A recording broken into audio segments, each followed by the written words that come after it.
Thank you very much, Jeff, for that overview.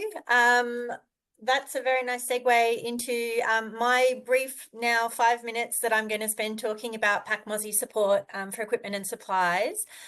Because as you mentioned, the new assets module, it ideally works with having a label maker, a label printer of QR codes and whatnot.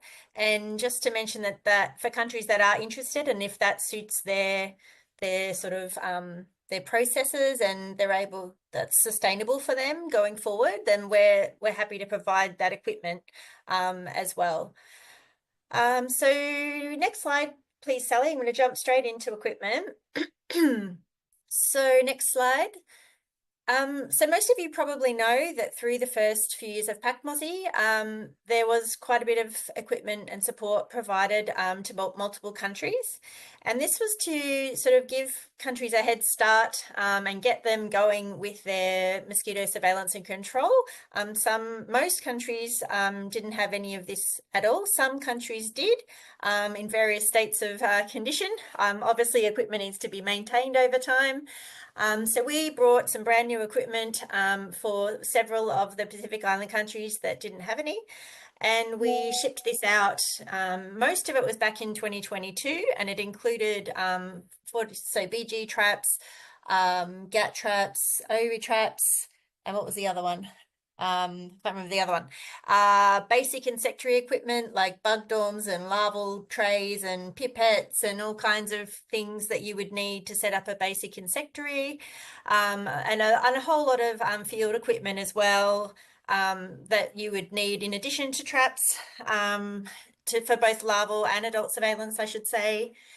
In more recent years, last year we did also provide some WHO tube test kits for insecticide resistance monitoring, and we did that for countries that attended our training on that topic at the end of last year. We have also provided the papers, and we do have some additional ones in stock that we provide to countries on request.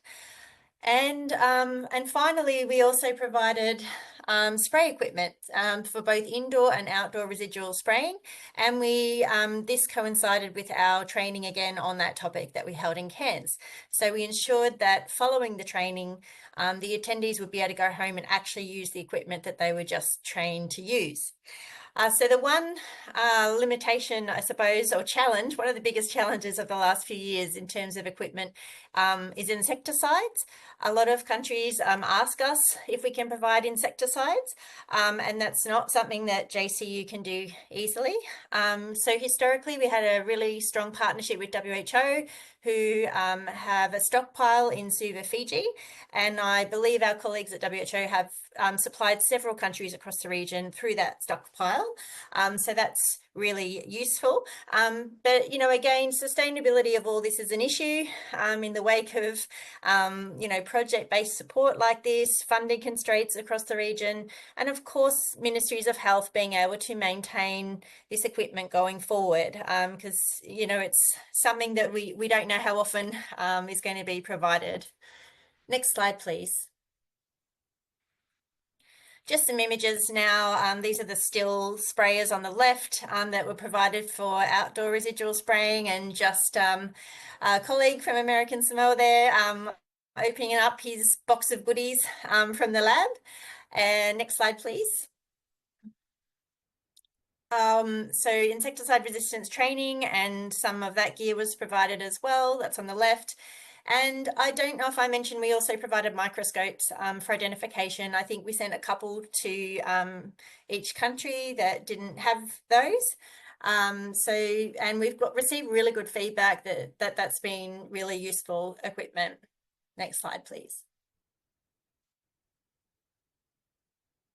This is to show some of the equipment being sort of put into practice in the field. So on the left, it's Adam and Hugo visiting our colleagues in Kiribati, giving some support to an operational research and citizen science sort of studies that were going on there. And on the right, our colleague Rod Bellwood, who we heard from yesterday, who's been hopping around different countries providing in-country follow-up training for the residual spraying. And that's the training that he did in Samoa.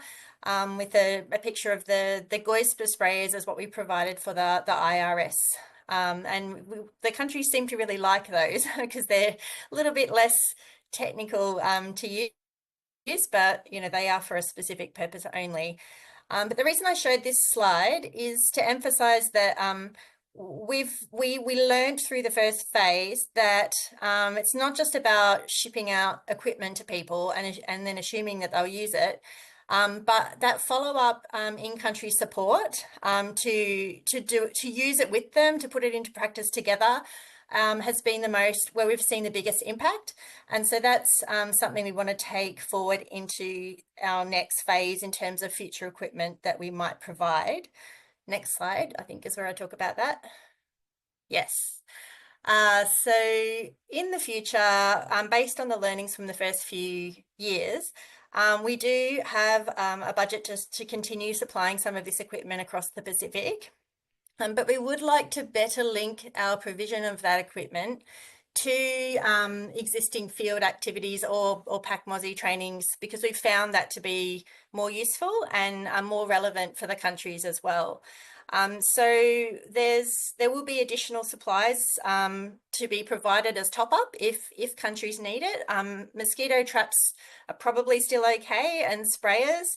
So I know there's some countries that might need a couple extra, but it might also be things like the BG bags, which we know always have holes in them after one use, and other types of things. I mentioned the data management supplies that could be provided, but essentially we're open to feedback and to requests from countries if you have specific equipment needs. But we will ask you what you need, what you already have. We may ask you to check your existing stock before we, top it up, and just make sure that that's what we're providing is going to be appropriate to the needs of every country. So you can contact us at any time with requests for equipment or any other type of support for that matter. And if we don't receive those requests, we will reach out to countries that we know are participating in some of our activities and might need that equipment in order to carry that out. And that's the way that we'll top up the equipment this time round. Next slide, please. I think that's the end. Yes. So thank you very much. And without further ado, we will move to the final talk in this session. And so we can have some good time at the end for a few more questions and discussion. If I could introduce my dear colleague, Dr. Tessa Knox, to give us an update on the technical guidance that also complements all of our other support. Thanks.